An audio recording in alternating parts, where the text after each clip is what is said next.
Tema kita saat ini memuliakan Allah. Dari Lukas 17 ayat 11 sampai dengan 19.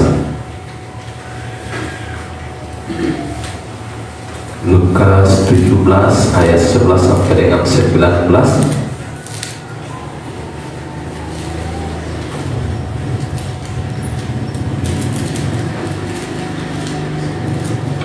Mari kita baca bersama-sama. Lukas 17 ayat 11 sampai dengan 19, 1 dan 3. Dalam perjalanannya ke Yerusalem, Yesus menyusul perbatasan Samaria dan Galilea. Ketika ia memasuki suatu desa, datanglah 10 orang kusta menemui dia. Mereka tinggal berdiri agak jauh dan berteriak, "Yesus, Guru, kasihanilah kami." Lalu ia memandang mereka dan berkata, "Pergilah, perlihatkanlah dirimu kepada imam-imam." Dan sementara mereka di tengah jalan, mereka menjadi takjub. Seorang dari mereka, ketika melihat bahwa ia telah sembuh, kembali sambil memuliakan Allah dengan suara nyaring, lalu tersungkur di depan kaki Yesus dan mengucap syukur kepadanya. Orang itu adalah seorang Samaria. Lalu Yesus berkata, "Bukankah ke-10 orang tadi semuanya telah menjadi tahir? Di manakah yang 9 orang itu? Tidak adakah di antara mereka yang kembali untuk memuliakan Allah selain daripada orang asing ini?" Lalu ia berkata kepada orang itu, "Berdirilah dan pergilah, imanmu telah menyelamatkan engkau."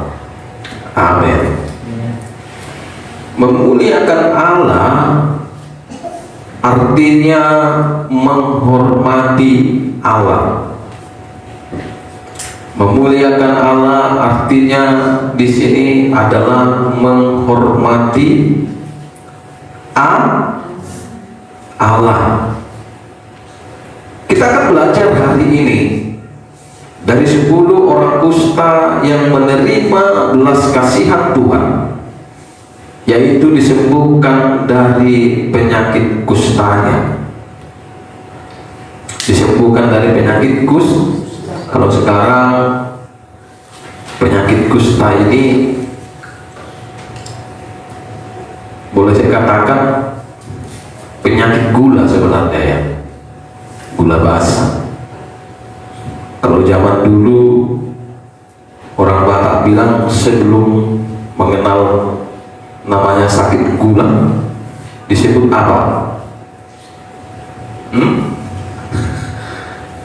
Ayo, zaman dulu terkenal ini bukan Haji Turtur. Kenapa dibilang Haji Turtur? Karena makin habis. Jadi kusta itu sebenarnya seperti itu, ya. Berkembangnya ilmu kedokteran, akhirnya dibilang dari hasil penelitian penyakit gula basah. Ya, sebenarnya sah-sah saja kalau ilmu kedokteran mengatakan apapun itu namanya penyakit. Tapi yang jelas kalau kita belajar Alkitab dengan benar, ya, penyakit itu timbul dan muncul itu karena ketidaktaatan kepada Tuhan. Shalom. Akibat ketidaktaatan kepada Tuhan kalau kita dari kebenaran firman Tuhan. Kita belajar Alkitab dari Kejadian sampai Wahyu. Misalnya siapa itu anak rohaninya si Elisa atau si Elia, ya, yang kena kusta. Siapa namanya itu, ya? Si Gehazi, ya? Ya kan? Iya. Karena dia tidak taat, akhirnya terkena kusta. Ada tokoh-tokoh lain lagi dalam Alkitab yang terkena sakit penyakit karena ketidaktaatan kepada Tuhan. Nah, kenapa tadi saya katakan di sini belas kasihan?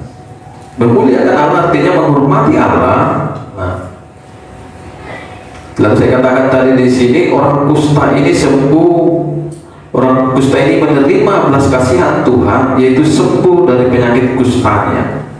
Nah, saya katakan kenapa belas kasihan? Karena dari perkataan 10 orang kusta yang berkata di ayat 13 tadi, kasihanilah kami. Kata kasihanilah kami berarti dia sedang meminta belas kasihan Tuhan. Ya.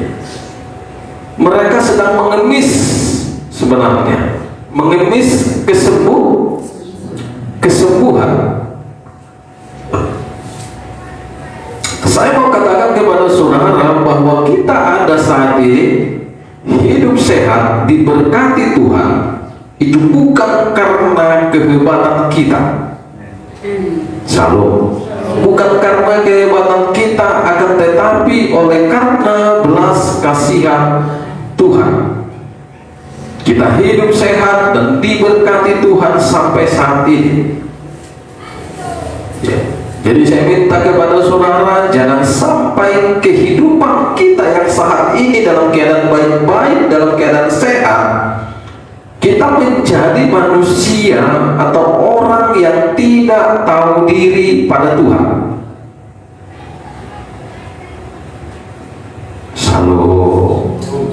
Shalom yang sehat. Iya, bersyukur saudara sampai hari ini sehat. Karena sakit itu nggak enak.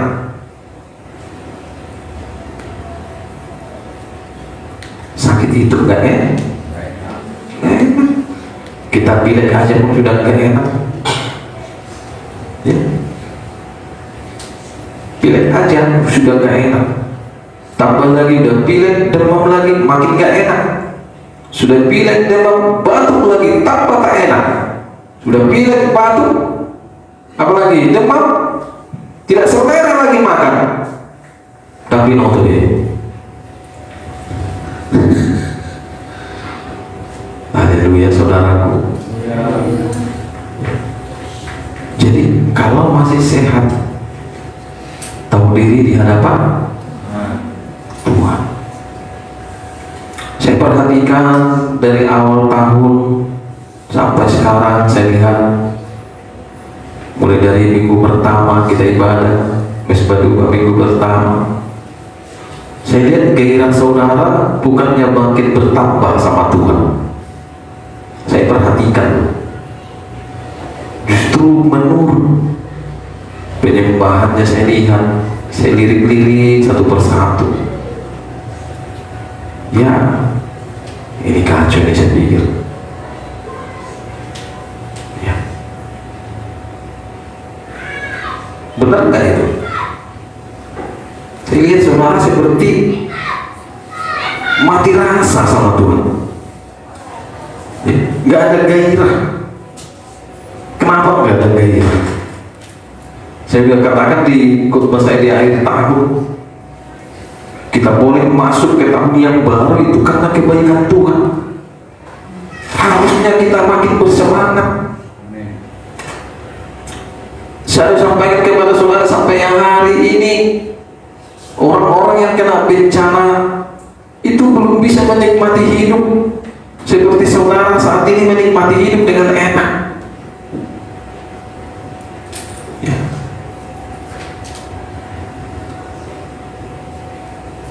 Tapi saudara sepertinya mati rasa. Ya. Coba dorong saudara, ayo di tahun 2025 berubah lebih lagi kita sama Tuhan, lebih lagi bergairah. jiwamu itu lebih bergairah sama Tuhan, rohmu lebih menyala sama Tuhan, tubuh jasmanimu semakin bersemangat sama Tuhan. Makanya saya bilang, kalau nggak ada di hatimu rasa cinta dan sayang sama Tuhan, udahlah. Ibadah sih ibadah, kita bisa tetap ibadah sama Tuhan, tapi nggak ada cinta dan kasih sayang sama Tuhan, itu beda. Orang yang datang sama Tuhan itu tapi ada rasa cinta, rasa sayang,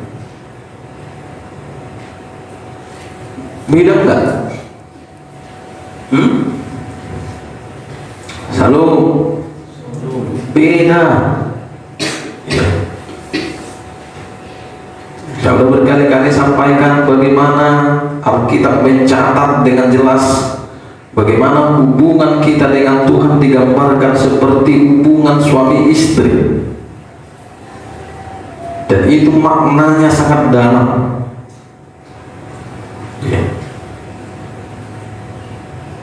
Kita boleh bayangkan kalau hubungan suami istri tetap ada hubungan sebagai suami istri, tapi tidak ada lagi cinta dan rasa sayang. Walaupun setiap hari berjumpa, ada bersama-sama dalam satu rumah, hambar enggak? Hambar. Demikian juga kita sama Tuhan. Kita boleh setiap saat, boleh setiap hari datang sama Tuhan, tapi tidak ada cinta dan kasih sayang sama Tuhan, hambar. Ini bersama hambar. Hambar. Menyembahnya gitu-gitu aja gitu. Yang penting mulut komat kami, tapi tidak merasakan, mengalami dan menikmati pribadi Tuhan.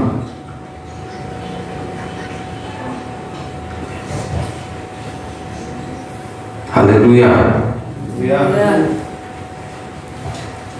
Apakah saudara mengalaminya? Lalu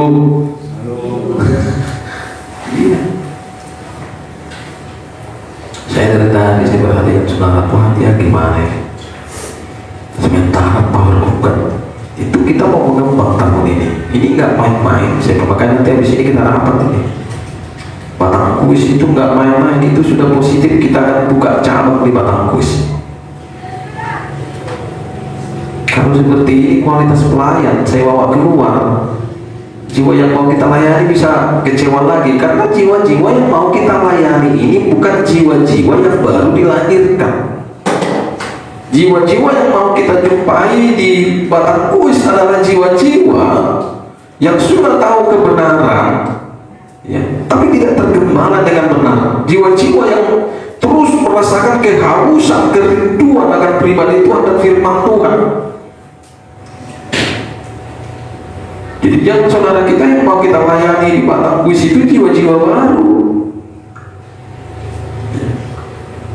Mereka yang tidak menemukan penggembalaan yang bisa memuaskan kerohanian mereka.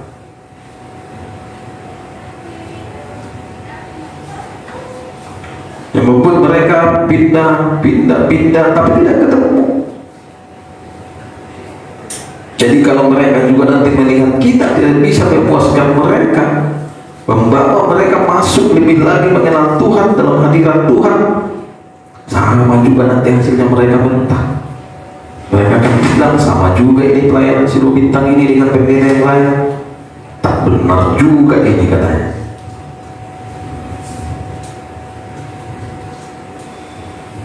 Salut.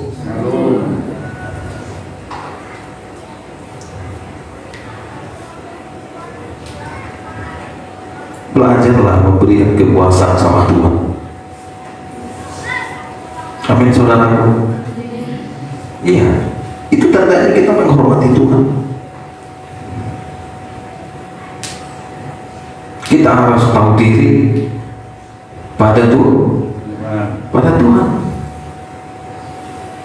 Jangan sampai kita sendiri seperti 9 orang yang sakit kusta ini. 9-nya tidak tahu diri, dia terima berkat daripada Tuhan yang luar biasa. berkat kesembuhan yang luar biasa dia terima.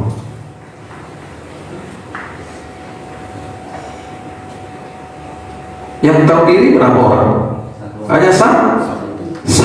Itu pun yang satu ini, tahu tak siapa yang satu ini? Ini bukan orang Kristen, Samaria, orang yang tidak kenal Yesus. Ya.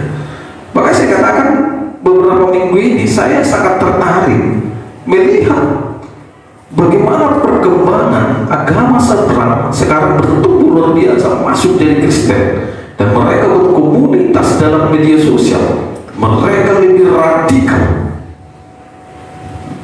lebih sungguh-sungguh sama Tuhan, lebih menghormati Tuhan daripada Kristen yang sudah dari nenek moyang, dari opung ke opung jadi Kristen tapi tidak bisa menghormati Tuhan.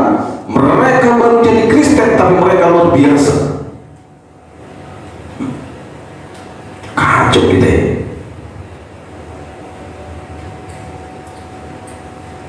Haleluya. Dan mereka gila-gilaan. Maka saya bilang, coba lihat itu di media sosial. Bahkan di penjara mereka nggak takut. Dicaci maki, dihujat, mereka nggak takut.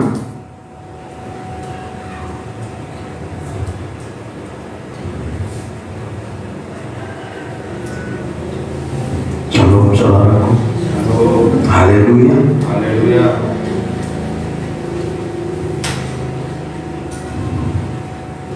Tahu yang mendukung inisiatif itu lebih banyak siapa?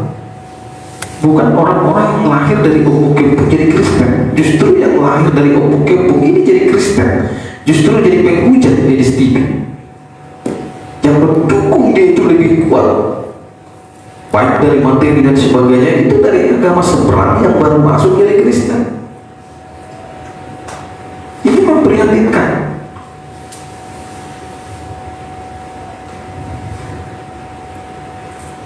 Begitu lahir orang pulsik nggak jadi Kristen, tapi sampai bertumbuh dewasa sampai tua tidak bisa menghormati itu, bahkan sampai ke liang kubur. Apakah saudara sampai ke liang kubur tidak menghormati Tuhan? Jangan.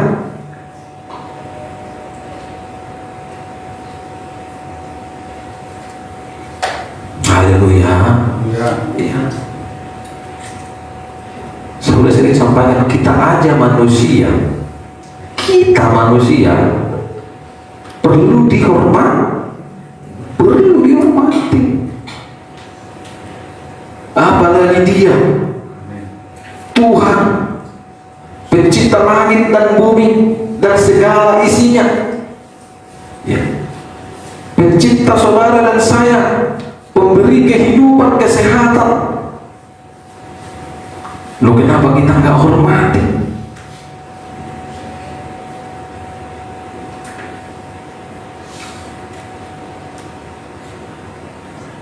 Sudah seharusnya dan selayaknya dia kita hormati. Bahkan lebih dari apapun harus kita hormati.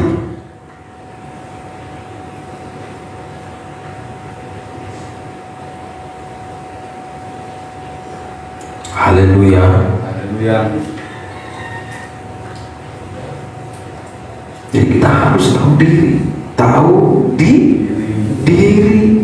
Kita ini ada hari ini, sehat sampai hari ini, senang sampai hari ini, bukan karena kehebatan kita, semua karena Tuhan, karena belas kasihan Tuhan. Dan hormatilah belas kasihan itu. Amen.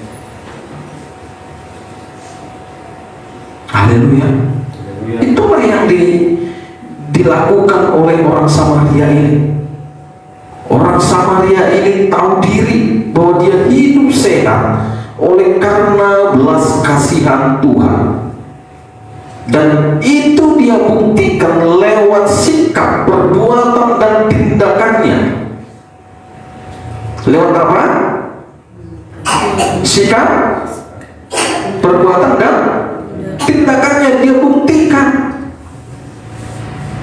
bahwa dia tahu diri, aku ada saat ini, aku sehat sampai hari ini, bisa hidup, bebas aku dari sakit penyakitku.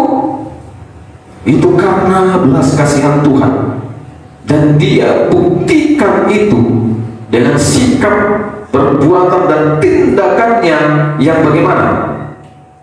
Memuliakan Allah, menghormati Allah. Itu yang dilakukan orang Samaria.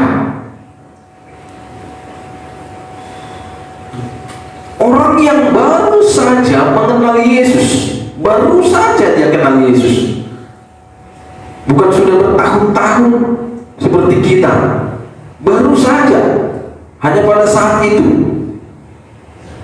Tapi begitulah respon dia menghormati Tuhan.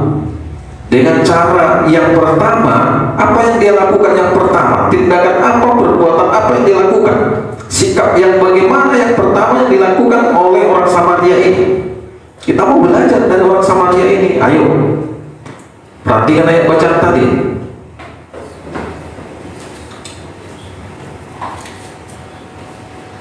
Sikap, perbuatan, dan tindakan yang bagaimana? Merendahkan diri dia, merendahkan diri dia di hadapan Tuhan. Ya. Sikap, perbuatan, dan tindakan merendahkan diri di hadapan Tuhan adalah tanda bahwa kita memuliakan Tuhan, menghormati Tuhan. Sekali lagi saya sampaikan, sikap, perbuatan, dan tindakan merendahkan diri di hadapan Tuhan adalah tanda bahwa kita memuliakan Tuhan, menghormati Tuhan. Amin, saudaraku. Salam Bapak Ibu yang dikasihi oleh Tuhan.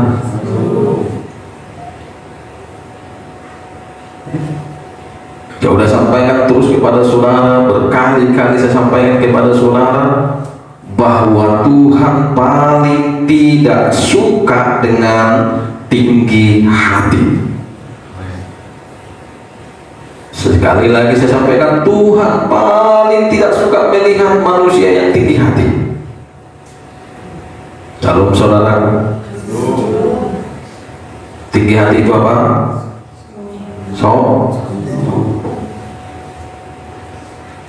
Dan saya sudah jelaskan kepada saudara, orang sombong itu bukan karena nggak banyak bicara, bukan karena banyak bicara, suka ngobrol-ngobrol. Orang yang rendah hati, orang yang sombong itu bukan karena dia diam-diam saja, bukan. Ya.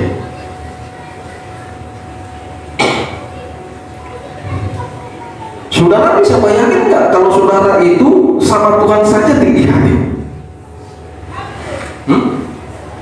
Coba. Kalau sama Tuhan saja kita tinggi hati, berapa lagi mau coba?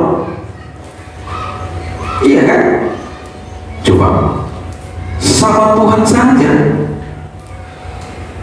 yang sudah memberikan kesehatan, kehidupan, pemeliharaan, dan sebagainya.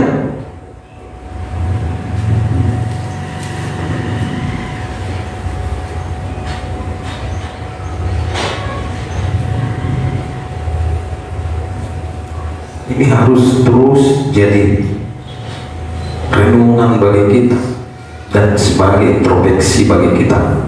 Kita pastikan bahwa kita tidak sedang hidup tinggi hati di hadapan Tuhan. Karena kalau sudah sempat, itu kita dalam bahaya. Dalam bahaya. Ya.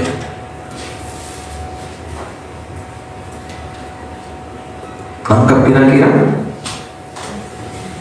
Haleluya. Dalam bahaya kita. Hanya tinggal nunggu waktu.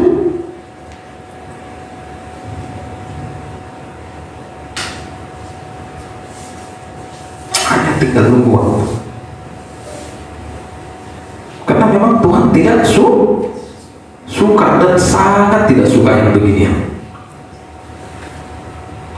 2 Samuel 22 ayat 28.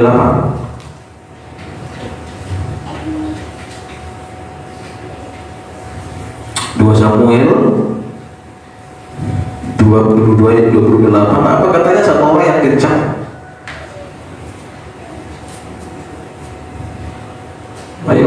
bangsa yang tertindas engkau selamatkan, tetapi matamu melawan orang-orang yang tinggi hati, supaya mereka tahu rendah. Iya.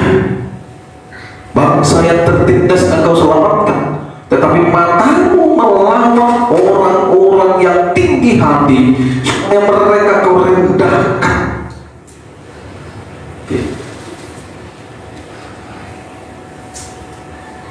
Tuhan melawan orang yang tinggi hati.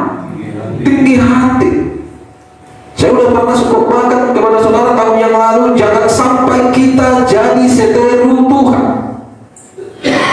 Jangan sampai kita menjadi lawan Tuhan. Kalau kita sudah jadi lawan Tuhan, habis sudah. Makanya selalu juga saya sampaikan kepada saudara, jangan selalu merasa dikasihi Tuhan. Padahal tanpa kita sadari, kita sudah jadi orang yang menjadi lawannya Tuhan. Karena apa? Karena sikap kita, perbuatan kita, tindakan kita di hadapan Dia yang begitu tinggi hati, tidak bisa merendahkan diri.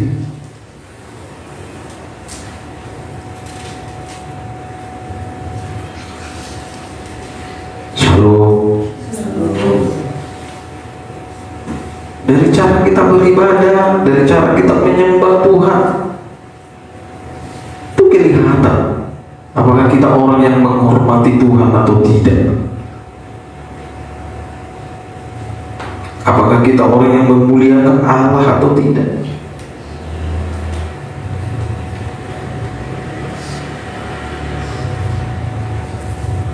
Jadi dikatakan tadi di situ bahwa orang yang tinggi hati, orang yang sombong akan Tuhan lawan. Tuhan rendahkan. Jadi ngeri ini Bapak Ibu Saudara. Akan direndahkan. Ngeri nggak kalau kita sudah direndahkan? Ngeri nggak? Ngeri. Jangan sampai. Jangan sampai.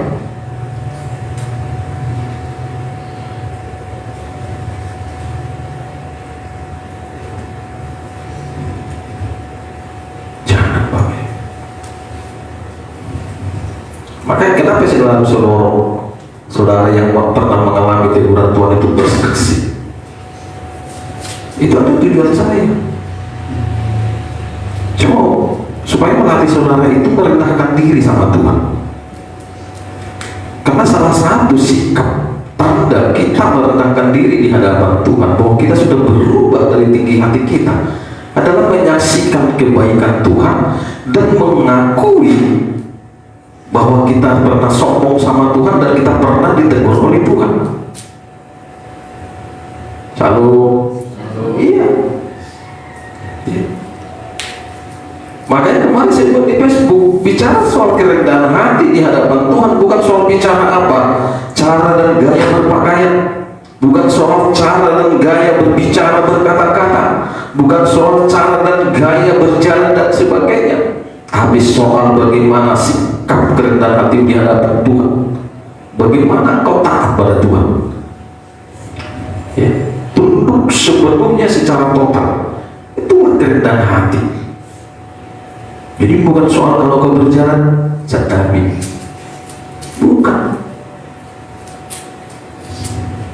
bukan soal tata bahasa yang lemah lembut, orang yang rendah hati, enggak.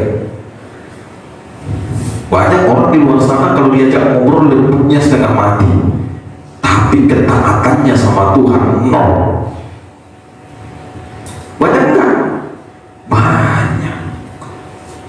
Kurang apa ramahnya orang. Ada orang di luar sana kan datang ke rumah, horas abang, iya udah menepuh, kan kelihatan rendah kan?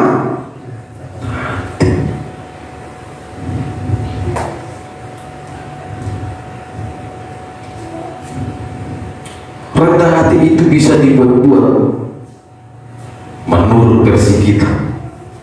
Tapi sehebat apapun kerendahan hati itu kita buat menurut bersih hati kita, menurut bersih manusia, tapi menurut bersih Tuhan, itu akan beda. Begitu kau dihadapkan dengan ketaatan pada Tuhan, saudara tidak mau taat, saudara adalah orang yang tinggi hati, dan Tuhan gak suka itu.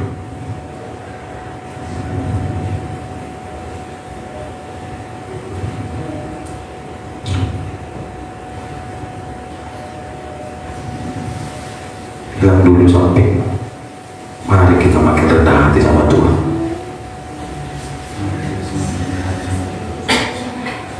Karena kalau tinggi hati ngeri, bilang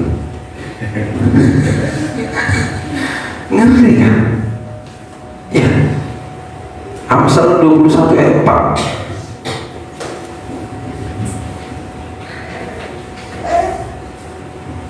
Amsal 21 ayat 4. Ayo, yang kencang. Firman Tuhan, mata yang congkak dan hati yang sombong akan menjadi pelita orang fasik adalah dosa.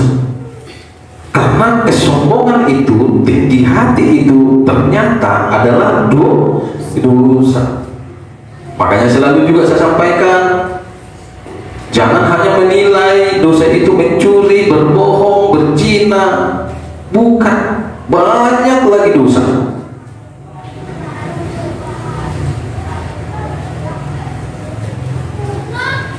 Makanya ada banyak orang menjadi sombong dan angkuh karena bertobat dari 1, 2, 3 dosa. Karena dia hanya tahu itu dosa, dia tidak sadar bahwa ada lagi dosa-dosa yang lain yang dia hidupi tanpa dia sadari. Atau bisa saja dia sadari tapi dia anggap itu bukan dosa. Haleluya. Makanya ada banyak orang ketika disampaikan firman yang keras, mereka marah dan tersinggung karena mereka merasa gak ada lagi dosa.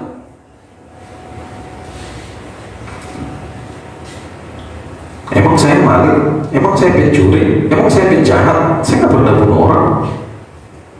Salah. Masih ada dosa-dosa lain yang mungkin kita hidupi,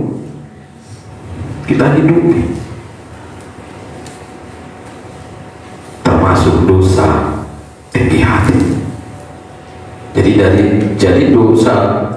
Jadi tinggi hati atau sombong adalah dosa. Kalau sudah dosa, maka firman Tuhan juga berkata, upah dosa adalah maut.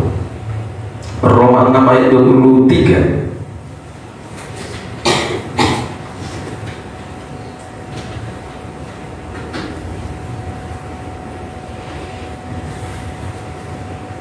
Ayo satu orang. Firman Tuhan, sebab upah dosa ialah maut, tetapi karunia Allah ialah hidup yang kekal dalam Kristus Yesus Tuhan kita. Sebab upah dosa adalah maut. Coba buka dulu di kamus KBBI, apa itu maut? Berjelas. Ayo, maut itu apa?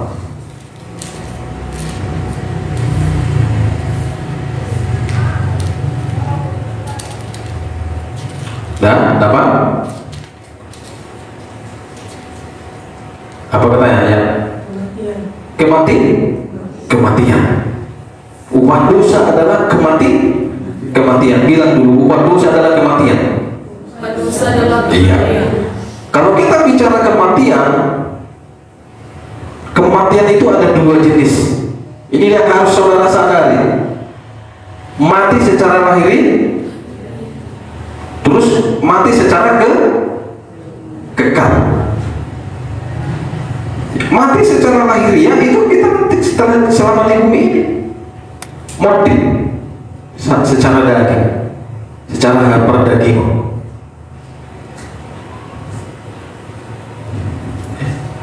Tuhan nggak mendesain kita untuk mati, enggak. menciptakan kita dan melahirkan kita bukan untuk mati sebenarnya, tapi untuk hidup selama-lamanya. Tapi karena dosa harus mati. Dan matinya kapan? Itu tergantung. Semakin sering kita berdosa, semakin sering kita berdosa gak mau bertobat, makin cepat mati. Haleluya. Iya. Makin cepat. Makanya saya bilang, kalau kita pelajari zaman ke zaman, makin zaman umur manusia, usia manusia makin pendek.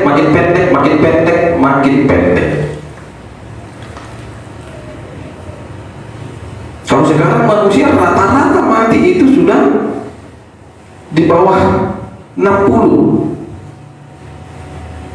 Ya. Untuk bulan ini saja, Januari, kasus kematian itu luar biasa. Rata-rata di bawah 60, bahkan di bawah 50.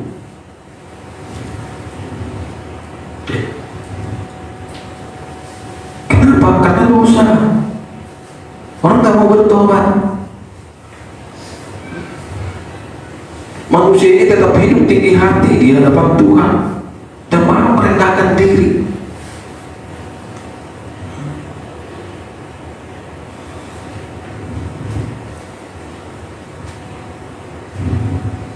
Saudaraku, ya. Saya kadang-kadang mikir gini, saya kan udah mengalami yang namanya kematian yang pernah saya ceritakan waktu saya dikeroyok preman di Bandung. Jadi saya kadang mikir gini, Tuhan, kalau boleh kalian jugul-jugul, gue bilang gini sama Tuhan, Tuhan, coba deh buat orang itu mati 5 menit. Iya benar.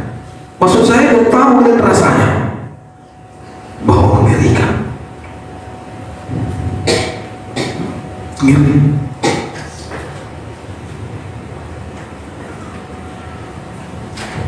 Karena kalau saya perhatikan, kita hidup sehat-sehat dalam zona nyaman, kita tinggi hati sama Tuhan, gak mau berubah.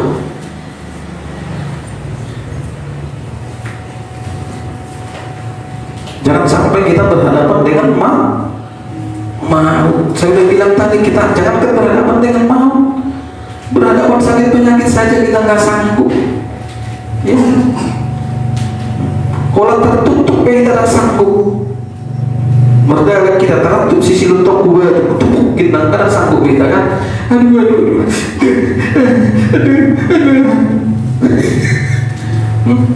Cekik banget. Aduh, masih sisi luntuk katanya. Baru itu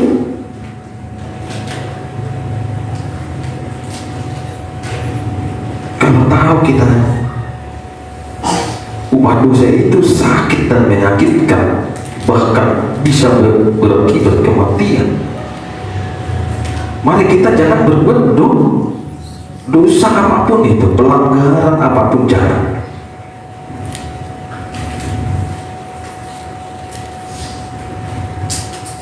Makanya mari kita merendahkan diri di hadapan Tuhan. Merendahkan dirilah di hadapan Tuhan. Yakobus 4 ayat 10.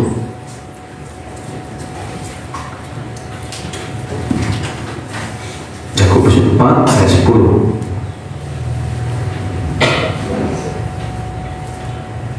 Tuhan, Ya. sebab barang siapa telah masuk ke Salah, Yakobus 4 ayat 10.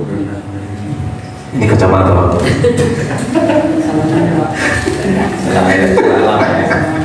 Salah. Ayo, kejar. Yakobus 4 ayat 10. Rendahkanlah dirimu di hadapan Tuhan, dan Dia akan meninggikan kamu. Apa katanya? Dia akan meninggikan kamu. Dia akan meninggikan kamu. Artinya dia akan mengangkat derajat hidupmu dari segala hal. Dia akan mengangkat hidupmu dari kemiskinan. Dia akan mengangkat hidupmu dari penyakitmu. Dia akan mengangkat hidupmu dari apa? Dari hinaan orang dan sebagainya. Kalau kau benar-benar merendahkan diri di hadapan Tuhan dan buktikan itu, lewat sikap perilakumu di hadapan Tuhan. Ya, muliakan Dia. Muliakan. Dimuliakan, ditinggikan, Yesus Tuhan, Kau Rajaku yang bertahta, yang berkuasa, Yesus Tuhan, Kau Rajaku.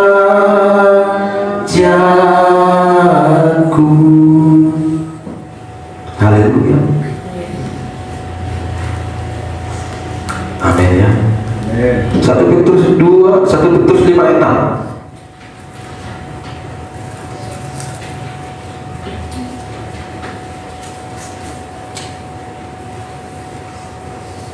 Firman Tuhan, karena itu rendahkanlah dirimu di bawah tangan Tuhan yang kuat, supaya kamu ditinggikannya pada waktunya. Apa katanya? Rendahkanlah dirimu di bawah tangan Tuhan. Karena itu rendahkanlah dirimu di bawah tangan Tuhan yang kuat, supaya kamu ditinggikannya pada waktunya. Pada waktunya artinya apa artinya?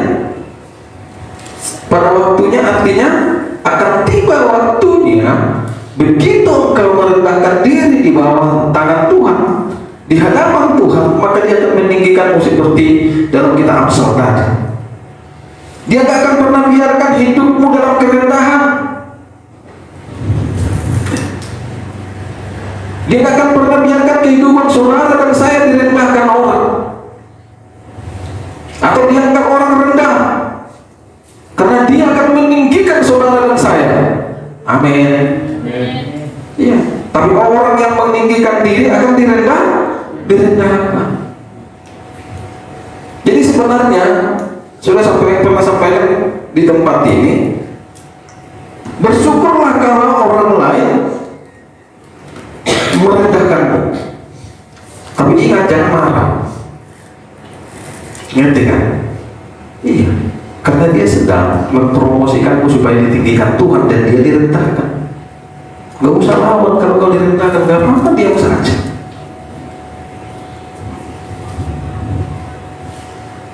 Jangan langsung kau marah. Apa kau bilang? Hah? Gini-gini pun aku ya, miskin pun aku, urangin aja lo. Gini-gini pun aku, kalau merendahkan diriku, jangan. Bilang sama dia, terima kasih kawan, kau rendahkan aku. Loh, kok kau bilang gitu?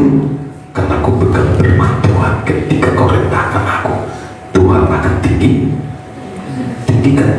Dan tanpa kau sadari, cepat atau lambat, kau akan direndahkan, Tuhan bilang.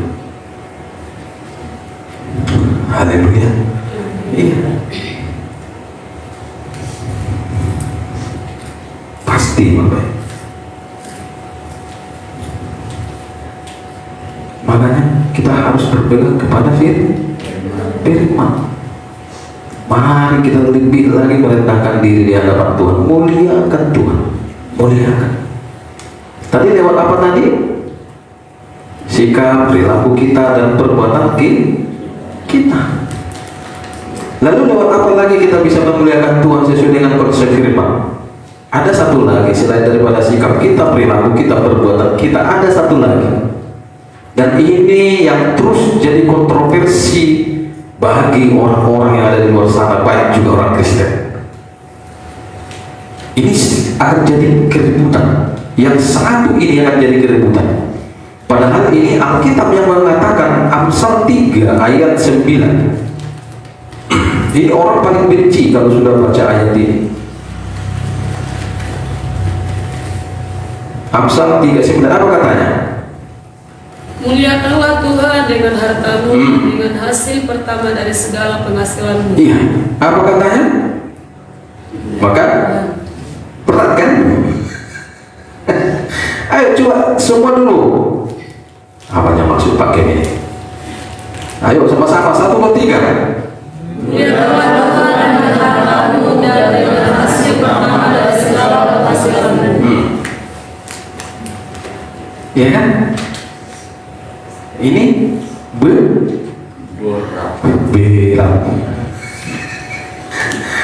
Langsung dong jadi kiriman dong. Jadi kontroversi. Karena itu kata firman. Saya berapa malam ini Bapak Ibu terus mikirin ini ya batang kuis, karena kita butuh dana juga ke sana ya. Beli peralatan. Saya pikir ini bagaimana itu ya. Akhirnya saya temukan jawabannya.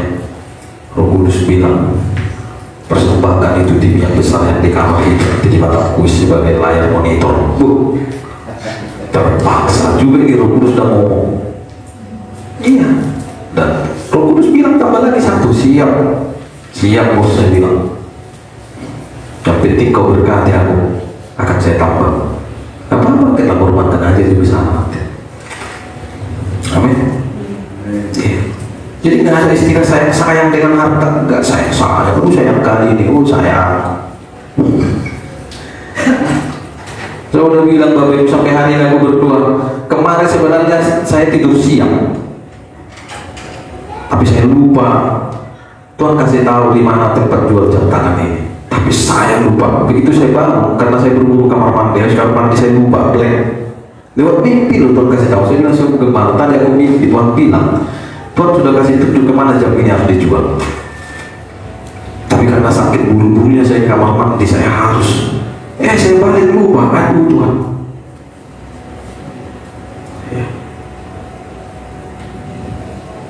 Saya serius, apa yang akan saya korbankan akan saya korbankan. Ya. Termasuk menjual apa yang bisa dijual. Kalau itu Tuhan yang suruh. Saya dari dulu udah biasa. Tanya Google Gembala, makanya dulu dia sering ikut ngamuk. Sigi-sigi jual. Udah baru banyak kalau untuk Tuhan. Kami dari sepeda motor udah berapa? 1, 2, udah berapa? Jual murah gak apa-apa.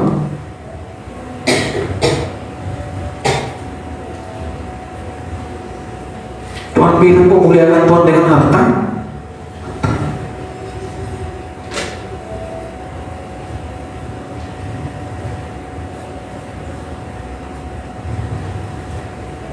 Tapi seringkali kita menjadi praduga dengan firman.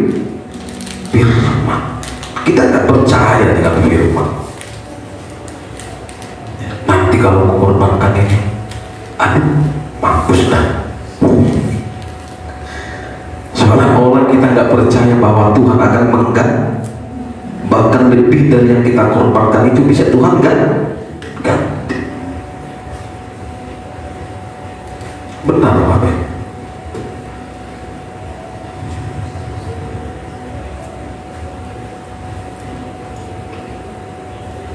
Saya bilang, kalau nggak ada cinta sama Tuhan, nggak ada rasa kasih sama Tuhan, saudara nggak bisa lakukan ini. Percaya, nggak bisa. Orang bisa berkorban sama seseorang itu karena cinta. Iya. Suami bisa berkorban nyawa sama istri itu karena cinta. Kalau nggak cinta nggak mungkin. Istri juga demikian. Ya. Begitulah kita sama Tuhan. Kalau sudah kita cinta sama Tuhan, mau satu Tuhan buat asal masuk aku. Lalu sanggup nggak?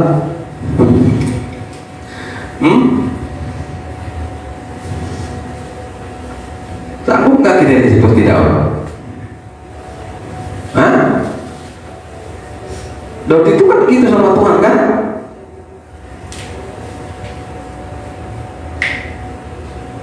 Apa kata Daud?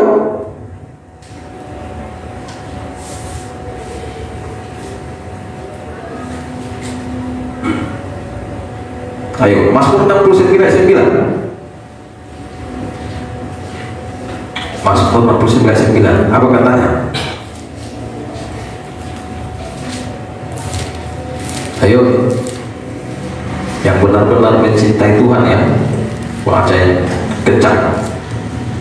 Sebab cinta untuk rumah Tuhan, rumahmu menghanguskan aku, dan kata-kata yang mencela engkau telah menimpa aku. Sebab cinta untuk rumahmu menghanguskan aku. Ada kata hangus, artinya hangus, habis atau menghabisi. Jadi Daud itu demi cintanya sama Tuhan, dia siap dihabisi oleh Tuhan, bukan menghabisi Tuhan. Dengarkan ini, kalau saudara cinta sama Tuhan, kau yang siap dihabisi Tuhan, bukan apa? Bukan sebaliknya. Kenapa manusia-manusia ini sebaliknya sama Tuhan? Justru menghabisi Tuhan, karena tidak cinta sama Tuhan, tapi cinta pada diri sendiri, lalu memanfaatkan Tuhan, menghabisi Tuhan. Ingin selalu terus diberkati, terus diberkati, terus diberkati, terus diberkati, terus. Kalau berkat itu tepat sasaran tidak masalah. Yang jadi masalah ketika diberkati salah sasaran.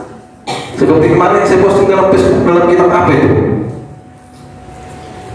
Diberkati orang Israel, bangsa Israel waktu itu diberkati oleh Tuhan dengan luar biasa. Tapi Israel menyalahgunakan berkat itu untuk membangun tubuh-tubuh berhala.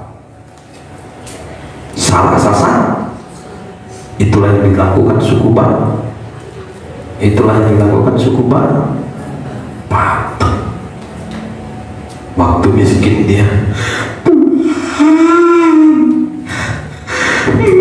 bahwa toro ini dengan Tuhan, masa hidup menurutkan Tuhan.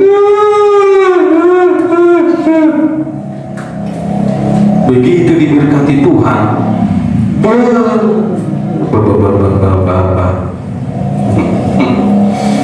Salomito,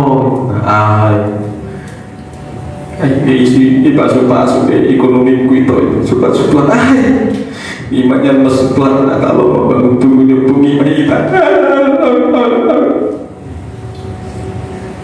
yang dipikirkan bangun tubuh berhala. Makanya orang Batak rata-rata setelah tua menderita.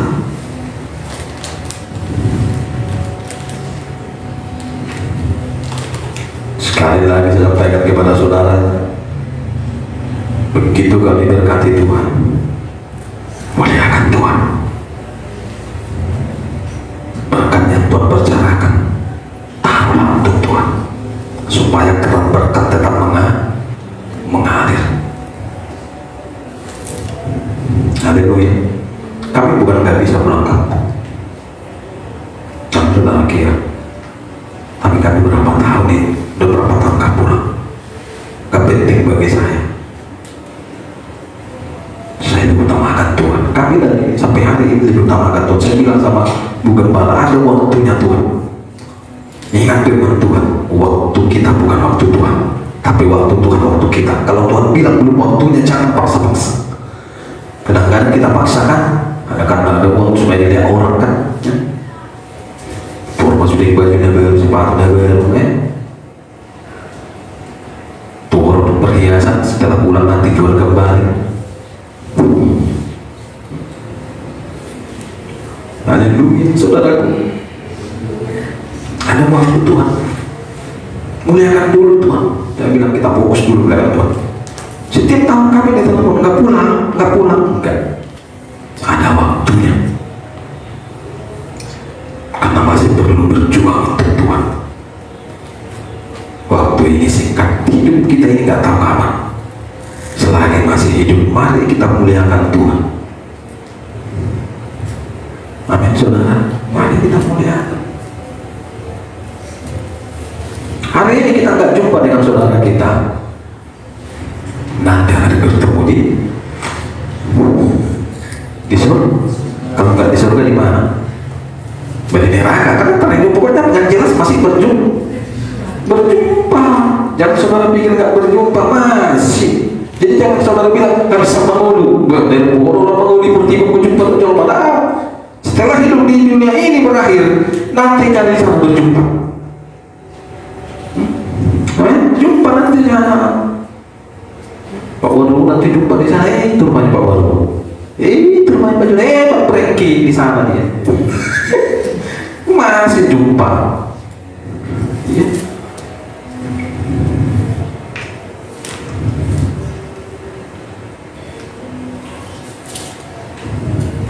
Fokus dulu lah memuliakan Tuhan. Iya, ada kok waktunya. Kalau sudah waktunya Tuhan nanti beda kok. Beda apa ya?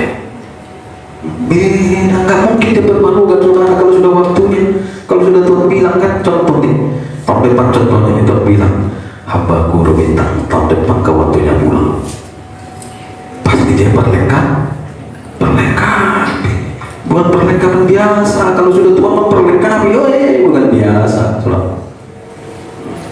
Nggak ada beban. Kalau saudara memaksakan waktu saudara jadi beban nggak? Karena saudara memaksa dengan cara-cara lahiriah. Jadi setelah jadi apa? Jadi beban, pusing. Karena dulu kan gitu kan. Waktu kami masih di Bandung, dulu kan orang gila-gila Bandung, gila-gila Jawa merantau. Dulu kan gitu kan, kalau merantau pulang dari Bandung, kita lihat, wow, gitu kan. Kita pikir semuanya itu pakat. Tapi setelah saya di Bandung baru saya tahu, ternyata semua tipu. Akhir tahun berlomba-lomba semua mau pulang, lomba-lomba semua tarik arisan. Saya baru tahu, wah gini rupanya orang ini. Tarik arisan sedikit 10 juta, nanti pulang baru tinggal bayarin. Waktu pulang seolah-olah gak ada rumah. Dari ujung kepala sampai ujung kaki semua serba baru. Antar berbahasa Sunda mesti saya gunakan. Kumaha damang katanya. Datanglah orang kampung yang mengejek kan, damang dailah katanya. Ya kan? Masih ingat dulu kan kalau akhir tahun ibadah di kampung, makin belum sudah. Berpura salam, sini gelang sudah besar, sini cincin sudah besar, di sini besar, semua besar, sini besar. Sampai turun mau putih. Antar roh dalam sahuta kan? Ayo teh, siapa? Iya tuh lah, bahasa Indonesia dia. Seolah-olah lupa bahasa Arab. Lembaga gue teh, gitu-gitulah tuh. Pengaseho itu aku si Tuhan tuh. Tapi begitu pulang, priuk terbang. Begitu pulang gimana?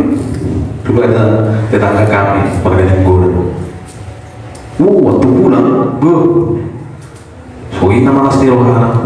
Begitu balik lagi ke Bandung, karena kami kan tetangga, kontrak, datang yang punya kontrakan. Bang, ayah apa? Itu kan saudara si abang yang baru pulang kampung. Kenapa? Berantem bang, Prio terbang keluar sama piring, benar. Begitu saya datang, berantem orang itu. Kurang ajar, bang, gede. Bayar utang nih, bayar.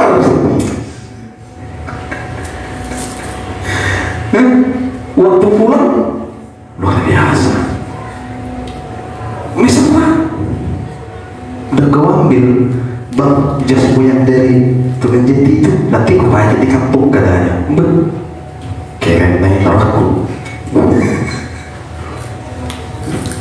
Nyampe satu hari baru dulu bentuk butuh udah marganya masih dia mau mati kifu tak larang katanya. Besoknya berantem karena sudah datang tukang tak.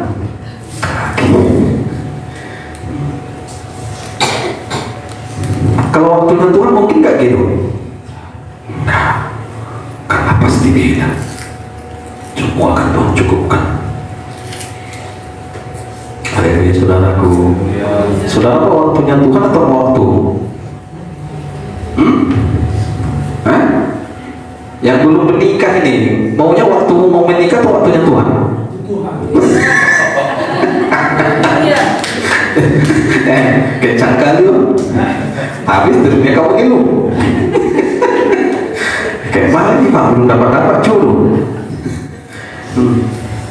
Jadi kan Tuhan itu Bang. Lalu kata Bang Triki, waktunya Tuhan, mari kita nanti lihat. Amin.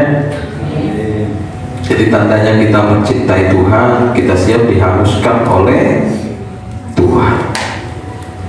Ya. Jangan dunia ini yang menghabisi kita. Haleluya. Jangan Bapak Ibu, seperti orang-orang luar sana, aduh. Karena melihatnya yang mau dihabisi dunia ini berapapun harganya. Habis-habisan.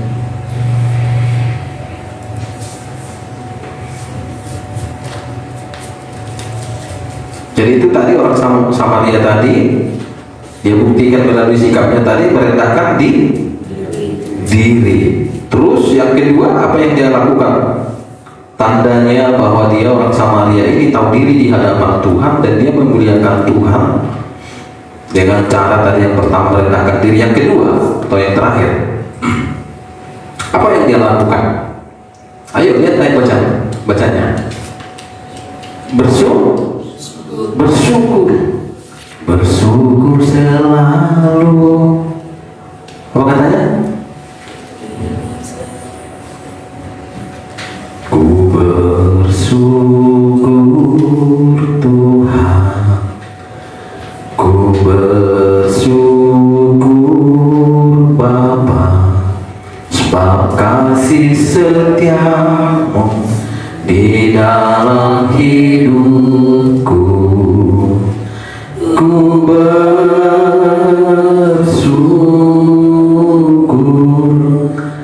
Tuhan, tapi jangan hanya dengan ucapan.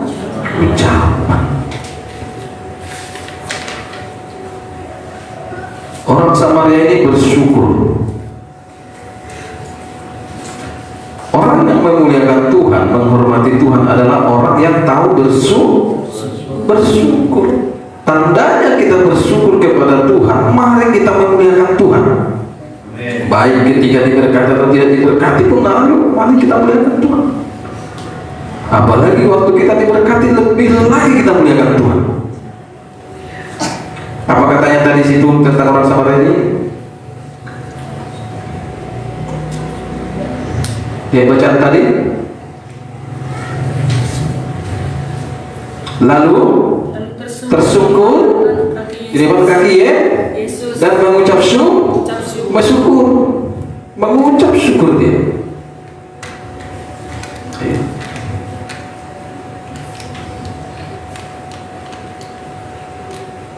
Nah, dalam 1 Tesalonika yang 5 Tesalonika 5 ayat 18 apa katanya?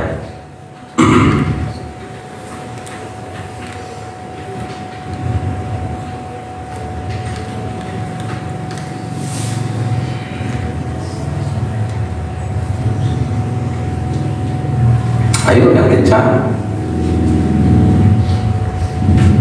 1 Tesalonika 5 ayat 18. mengucap syukurlah dalam segala hal, sebab itulah yang dikehendaki Allah di dalam Kristus Yesus bagi Iya, itu yang dikehendaki Tuhan, mengucap syukur. Terima kasih Tuhan, terima kasih Tuhan. Haleluya. Aku bersyukur Tuhan hari ini Tuhan. Apapun situasi hidupku, aku akan memuliakan. Amin saudara. Dalam situasi apapun, bukan hanya pada saat kita diberkati, tidak diberkati, tetaplah bersyukur. Kita hidup saja pun sehat hari ini, itu sudah luar biasa dan sudah layaknya kita bersyukur. Amin ya. Kadang-kadang kalau lihat orang ya, kalau dapat berkat, wow, bikin pesta begitu kan, nggak salah sih sebenarnya. Tapi nggak pernah melihat orang Saat dia menderita, dia bikin pesta syukur. Iya kan? Kan tadi kan dalam segala hal. Artinya bukan hanya pada saat diberkati, pada saat tidak diberkati pun, pada saat dalam penderitaan pun. Sebenarnya kita harus ucapan syukur. Terima kasih Tuhan, hari ini aku menderita, bilang. Iya. Makanya dikatakan dalam segala hal. Tapi kita sering mengabaikan itu.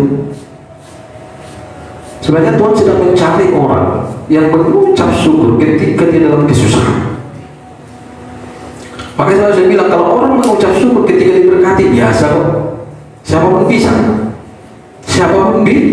Dan faktanya semua orang melakukan itu. Begitu diberkati itu bikin pesta.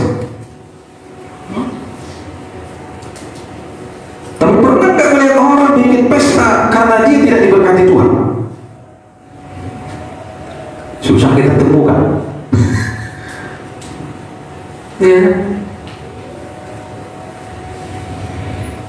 Gak usah bikin pesta, dia pesta ucapan syukur. Mengucap syukur dia karena menderita, hanya sekedar ucapan saja. Susah kita temukan orangnya.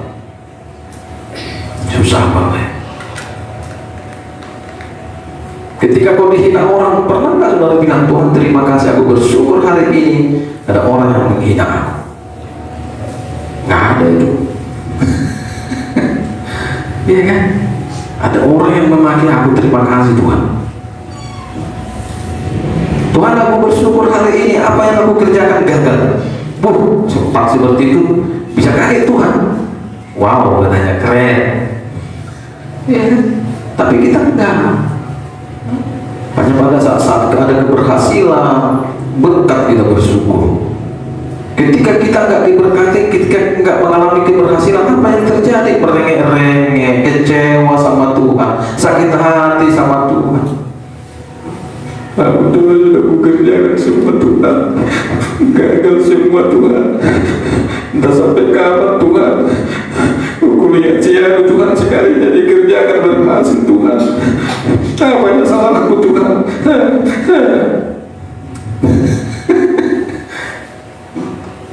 Harusnya bersyukur. Karena ada maksud Tuhan di situ, ada. Ada maksud Tuhan di situ. Jangan saudara kira maksud Tuhan itu hanya ketika dalam senang, tidak.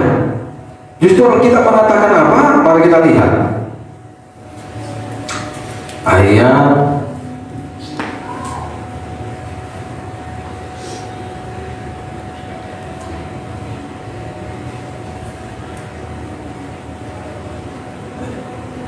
apa yang bilang begini ya, dalam kelemahan kuasa Tuhan bekerja, di Korintus ya. Coba.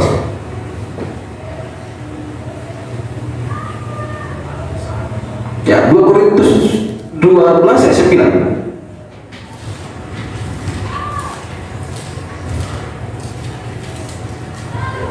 Sampai ayat 10. Apa katanya? 2 Korintus 12 ayat 11 sampai 10. Ayo perhatikan ayat ini supaya saudara paham. Jadi saudara jangan hanya bersyukur ketika diberkati. Ayo, satu orang baca yang keras. Tetapi jawab Tuhan kepadaku, cukuplah kasih karunia-Ku bagimu, Ya. sebab justru dalam kelemahanlah kuasa-Ku menjadi Apa sempurna. katanya? Iya. Terus? Sebab itu terlebih suka aku bermegah atas kelemahan. Iya. Apa kata Rasul Paulus? Dia justru bermegah ketika dalam kelemahan, ketika dalam masalah, ketika ada kekurangan. Iya. Kita enggak. Kita seringkali bermegah ketika hanya diberkati. Ayo mulai dari sekarang belajar bermegah dalam kesusahan, bermegah dalam kelemahan, bermegah dalam masalah. Tetap bersyukur karena ada rencana Tuhan di balik itu. Apa katanya? Ketika dalam kelemahan itu nanti kuasa Tuhan menjadi sempurna. Saudara gak akan kenal yang namanya kesempurnaan kuasa Tuhan kalau saudara tidak mengalami yang namanya kelemahan, penderitaan, kesusahan, percobaan, dan apapun itu. Ya. Terus? supaya kuasa Kristus turun menaungi. Iya, supaya kuasa Tuhan turun. Lewat kelemahan kita, lewat masalah kita, problem hidup kita, itu menjadi alasan bagi Tuhan untuk menurunkan kuasanya bekerja bagi saudara dan saya. Kalau kita nggak mengalami masalah, nggak ada alasan Tuhan untuk menurunkan kuasanya pada saudara. Nggak ada alasan. Kalau kehidupanmu dalam keadaan tenang kok. Iya kan? Iya. Nangkap sampai di sini.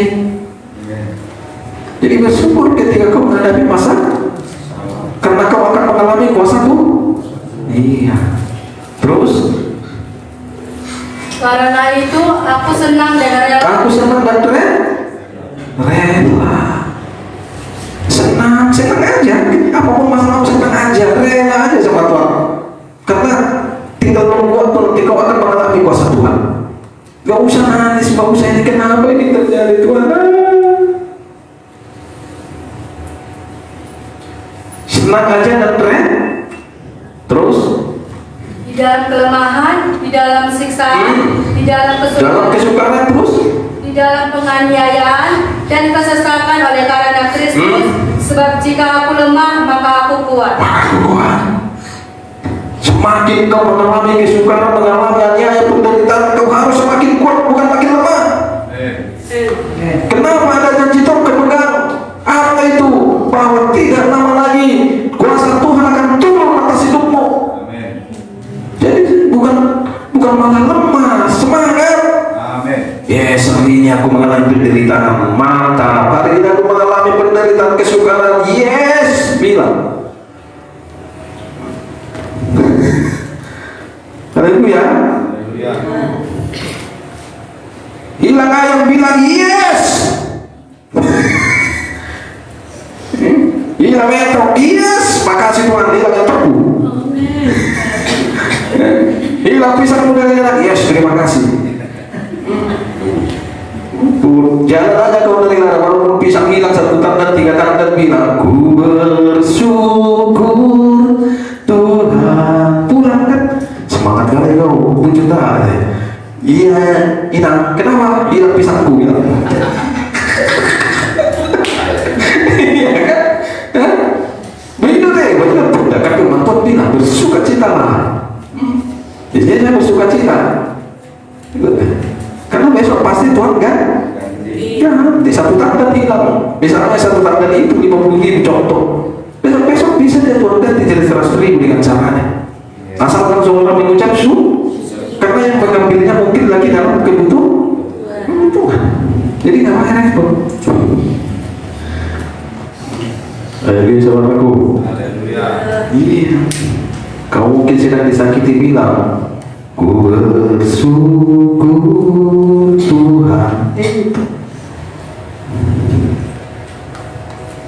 Amin. Gak ada pasien bersyukur. Gak ada pasien bersyukur. Tuhan hari ini gak ada pasien, terima kasih. Kaget gak Yesusnya?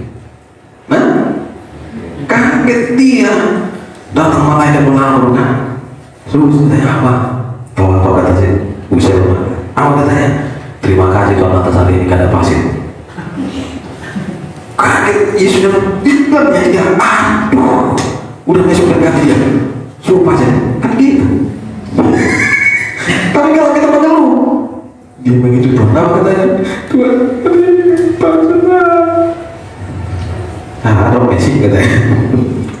Tapi kalau di malaikat nggak melapor, dia bilang dia bersyukur katanya. Sedangkan sulit pasien bersyukur gimana? Berarti belum lihat pasien lebih bersyukur. Nah itu bersyukur kan? Betul. Berarti bersyukur nama terus betul. Ada pun bersyukur terus ada pun. Bersyukur terus. Warna buah HP bersyukur. Kalau saya bersyukur aja, melayani aja udah. Gak ada uang ya melayani. Lagi ada uang melayani. Amin saudara. Lagi sehat melayani. lagi nggak sehat pun melayani.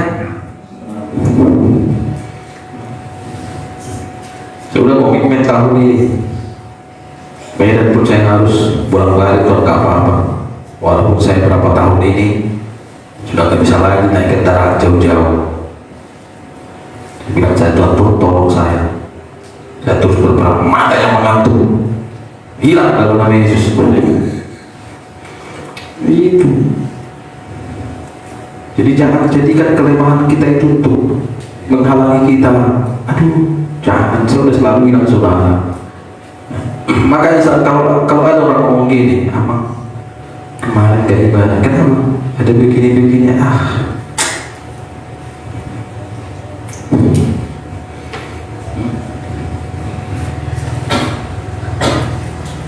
gak ada istilah kelemahan, gak ada istilah kelemahan.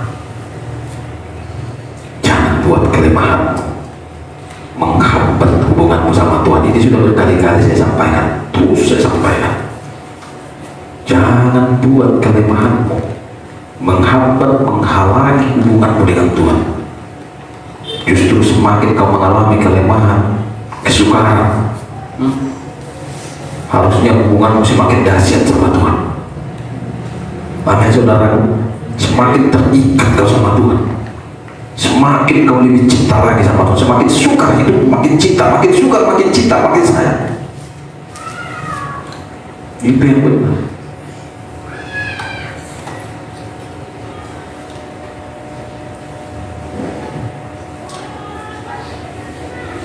Haleluya. Maka sampai di sini.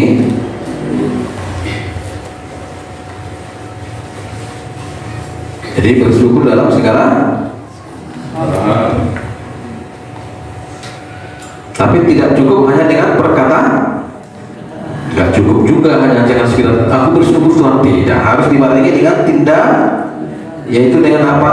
Korban syukur. Iya. Makanya ada persembahan syukur. Mazmur 103 ayat 21 sampai dengan 22.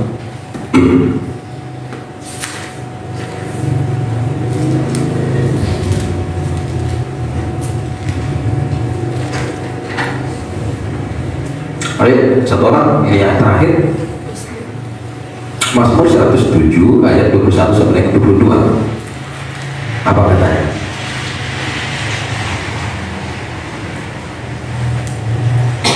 Biarlah mereka bersyukur kepada Tuhan karena kasih setianya, karena perbuatan-perbuatannya yang ajaib terhadap anak-anak manusia. Terhadap siapa katanya? Manusia. Berarti bukan kepada satu orang, berarti kepada semua manusia. Kepada semua manusia Tuhan melakukan perbuatan-perbuatan ajaib. Makanya sudah selayaknya dan seharusnya semua manusia mengucap syukur. Tapi bukan hanya sekedar perkataan, tapi juga dengan tindak, dengan perbuatan. Ayat 22, ini tindakannya. Biarlah mereka mempersembahkan korban syukur dan menceritakan pekerjaan-pekerjaannya dengan sorak-sorai. Iya, dengan korban syukur itu tindakannya. Ada korban syukurnya, ada persembahan syukurnya, dan kemudian juga apa? Bersaksi dan menceritakan itu bersaksi. Saksikan pekerjaan perbuatan Tuhan yang ajaib dalam hidupmu. Saksikan, ngomong sama orang. Makanya saya kalau lihat orang sembuh dari sakit penyakit, malu dia bersaksi sama orang. Aduh, Tuhan apa mau soal? Saya saksikan sama orang banyak, semua orang saya saksikan sama pendeta. Oh ya, aku dulu bencina loh. Oh iya Pak, iya. Wih, pernah dulu lagi ikuti juga anak SMP. Wah, masa iya, saya saksikan. Ya, walaupun saya tahu itu sebenarnya kalau secara lahirnya itu hal yang malu. Kemarin saya ingat sama di nonton Pak Pasaribu, ya, pensiunan AKBP, perwira polisi. Saya bilang, Pak, saya dulu begini, saya pernah ada kasus itu di Deli Tua. Tahun berapa? Tahun segini. Kalau nggak bapak percaya, bapak pergi kantor Polres Deli Tua, cari catatan nama saya. Segitunya ya katanya. Iya. Nggak malu saya di hadapan polisi. Bersaksi, saya bilang, itulah Tuhan luar biasa Pak. Oh iya luar biasa Pak. Bapak bisanya jadi hamba Tuhan? Iya. Belum cukup Pak, saya bilang. Apa lagi? Kalau Bapak jumpa sama Bapak saya, tanya dia bahwa saya dulu adalah target intel. Iya. Berapa kali dulu ke kampung bawa senjata nyari saya. Itu Bapak saya langsung ngomong, kau kasus apa? Kau kenapa kok intel nyari kamu? Bawa senjata lagi. Gak apa-apa saya bilang. Bersaksi. Iya kan? Kenapa? Karena oleh kebaikan Tuhan, keajaiban Tuhan, yang dulunya meminta si Marmata itu orangnya bejat, penjahat, tukang tipu dan sebagainya, tukang pencina, jadi hamba Tuhan. Itu namanya kita sedang memuliakan. Jangan malu. Dan kadang ada juga pernah kudoakan orang sembuh Bapak Ibu. Jadi ku saksikan kenal yang namanya ini yang di sana rumahnya. Saya bilang, kenapa? Oh itu begini disembuhkan Tuhan. Rupanya yang ini cerita sama dia. Pak Rubintang pernah cerita begini. Ah itulah Bapak itu suka kan mempermalukan orang. Katanya, kok dibilang mempermalukan? Ya ini kalau kita sudah terlalu gengsi dalam hidup ini, maka saya bilang kalau kita di hadapan Tuhan terlalu tinggi harga diri kita, hidup kita pun disaksikan, itu bisa kita anggap mempermalukan. Ya itu bahaya. Kenapa rupanya contohnya kita dipermalukan demi kemuliaan Tuhan? Rugi enggak? Siapa yang berada di sini hidupnya berada dipermalukan, yang penting Tuhan dimuliakan? Angkat tangannya. Gak ada kan? Yesus itu dipermuliakan bukan asal dipermuliakan oleh Bapa. Bapa punya alasan mempermuliakan Kristus bangkit dari kematian. Ada alasannya. Karena Kristus selama hidup di bumi siap dipermalukan, bahkan diludahi, bahkan direndahkan. Lalu kita ini siapa? Coba kita hanya di tanah, nggak siap. Bisa roh, barwa, isi, bukan amat kita ini. Iya kan? Kan Yesus selama di bumi siap dipermalukan. Yesus loh, anak Bapa, anak satu-satunya. Dialah Tuhan itu. Tapi dia siap dipermalukan, diludahi, dicaci maki, dicampur, aduh diolok-olok. Kita hanya Tuhan suruh kita bersaksi, menyaksikan pekerjaan Tuhan dalam hidup kita. Kita anggap itu merendahkan diri kita, kita anggap itu mempermalukan diri kita. Aduh, gawat kita. Itu dulu orang pekerja hati, anak saya marah ya. Tahu hidupnya kacau. Andai kata dia bermuliakan Tuhan, dia saksikan apa yang dia terima, maka dia akan makin diberkati oleh Tuhan. Makin diberkati kita Bapak Ibu, makin diberkati. Semakin kita bersaksi, itu namanya kita semakin memuliakan Tuhan. Semakin kita memuliakan Tuhan lewat kesaksian kita, maka kita juga akan semakin diangkat oleh Tuhan. Kita juga akan dipermuliakan oleh Tuhan. Jadi enggak usah malu saksikan hidup. Apapun masalahmu yang sudah Tuhan pulihkan, harus saksikan. Harus disaksikan. Saya sama siapapun nggak malu. Mau sama Pak Billy, saudara, orang lain, sama pejabat, saya nggak malu. Saya dulu orangnya gini, saya bilang, kenapa rumahnya? Yang penting Tuhan dimuliakan. Kenapa? Amin saudara. Siap bersaksi. Dari tahun lalu sudah saya dorong saudara bersaksi. Saudara gak bisa penginjilan, gak tahu firman Tuhan, gak hafal ayat-ayat firman Tuhan, ayo injili orang lewat kesaksian. Kesaksian hidup. Beritahukan kepada orang bagaimana pekerjaan keajaiban Tuhan dalam hidupmu. Aku dulu begini loh, aku dulu begini loh, Tuhan ini kan loh, gitu.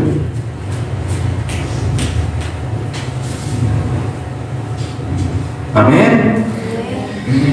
Belajarlah menyaksikan keburukanmu yang dahulu, yang sudah dipulihkan Tuhan.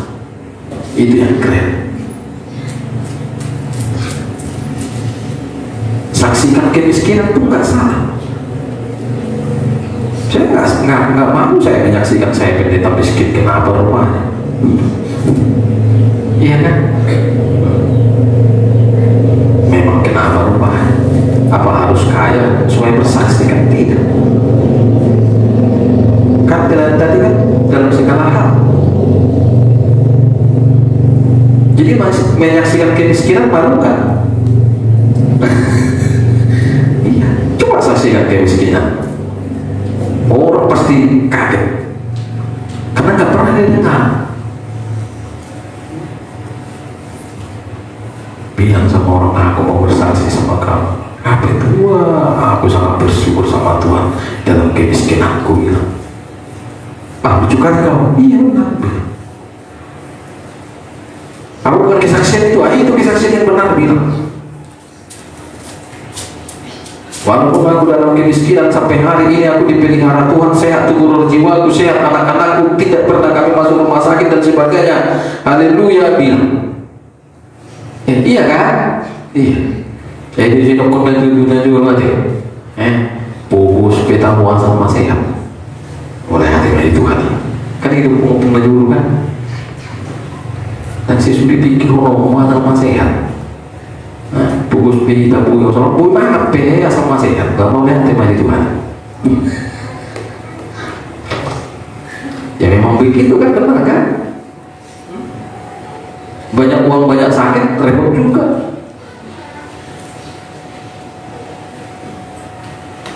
Sedikit duit tapi sehat. Orang malah negara bingung oleh sehat. Puji Tuhan, haleluya.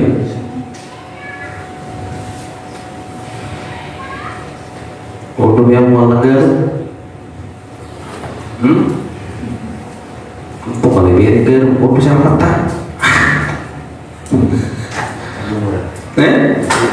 Entah boleh. Ada yang ikan asin nanti.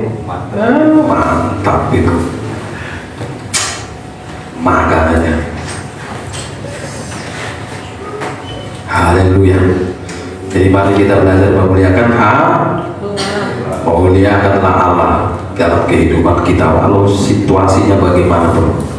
Harus kita praktekkan itu. Memuliakan Allah, jangan lagi memuliakan diri sendiri atau memuliakan manusia. Waktunya kita memuliakan Tuhan sampai selama-lamanya. Mari kita hidup Alkitab kita.